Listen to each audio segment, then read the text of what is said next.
সবটাই রাজ্যের টাকা। 10 লক্ষ ওল্ড এজ পেনশন এবং প্রায় 1.5 লক্ষ বিধবা ভাতা, এগুলো 1 তারিখ থেকে আপনারা পেয়ে যাবেন। মনে রাখবেন, অসময়ে বৃষ্টির জন্য চাষি ভাইদের ক্ষতি হয়েছে, তাই প্রায় 11.5 লক্ষ চাষি ভাইকে 102 কোটি টাকা দেওয়া হচ্ছে। গত বছর অক্টোবর মাসে 2.5 লক্ষ কৃষক ভাইকে বাংলা শস্য বীমা যোজনার অধীনে 201 কোটি টাকা সাহায্য দেওয়া হয়েছিল।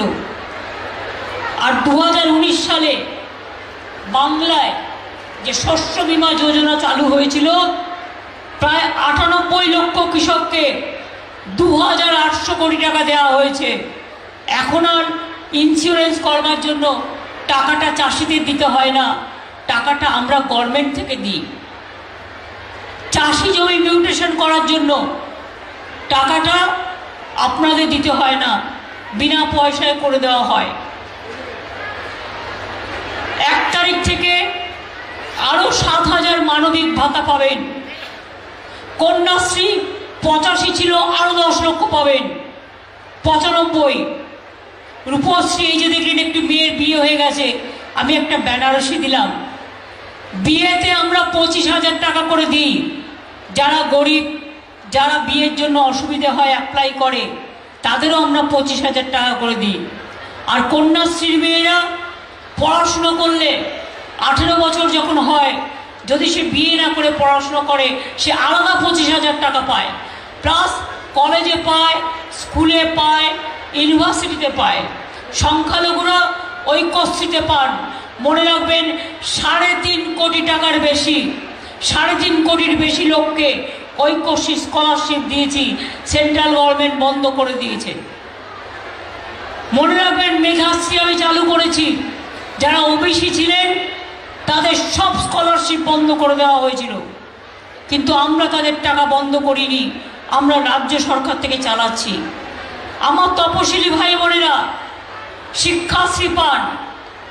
এলাকায় এলাকায় আমরা ট্রেনিং সেন্টার করছি, যাতে আপনাদের ছেলেমেয়েরা ইঞ্জিনিয়ার হতে পারে, ডাক্তার হতে পারে, আইএস হতে পারে, আইপিএস হতে পারে। এবং মনে রাখবেন, 10 লক্ষ টাকা করে স্মার্ট কার্ড করা হয়েছে। বাবা মাকে আজ আর ছেলে মেয়েদের বিদেশে পাঠানোর জন্য আর পড়াশুনো করবার জন্য আর চিন্তা করতে হবে না, সবটাই আমরা করে দিই। 100 দিনের কাজের টাকা দেয় না। যারা কাজ করেছে প্রায় 7,000 মানুষ, 7,000 কোটি টাকা তাদের পাওনা আছে। আমি 3 থেকে 4 বার প্রধানমন্ত্রীর সাথে দেখা করেছি, এটা আমাদের টাকা। বাংলার আবাস যোজনা আমরা অর্ধেক দিই, ওরা অর্ধেক দেয়।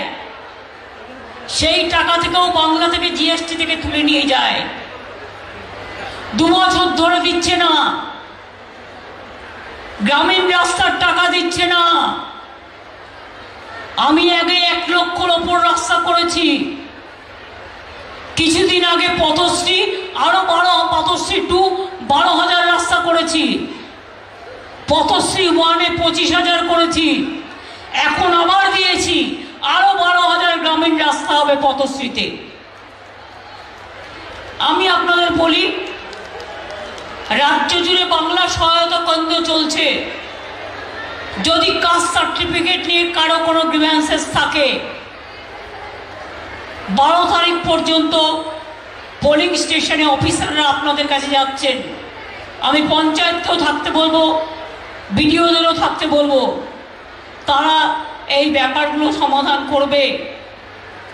উত্তরবঙ্গ কি করিনি আমরা বলুন তো? এই তো ধূপগুড়ির এমএলএ এখানে আছেন, তিনি যখন দাঁড়ান, ওখানকার মানুষ আমার কাছে একটা দাবি করেছিলেন, ধূপগুড়ি সাব ডিভিশন চাই। আমরা কথা দিলে কথা রাখি, আমরা করে দিয়েছি। 1 মাস যেটা দেরি হয়েছিল সেটা আমাদের জন্য নয়, সেটা কোর্টে কেসটা পড়েছিল। কারণ একটা কোর্ট বানাতে হয় সাব ডিভিশন নতুন করতে গেলে, সেই কোর্ট ক্লিয়ারেন্স দিয়েছে। সুতরাং হয়ে গেছে ধূপগুড়ি, নতুন ব্লক বানারহাট, ক্রান্তি,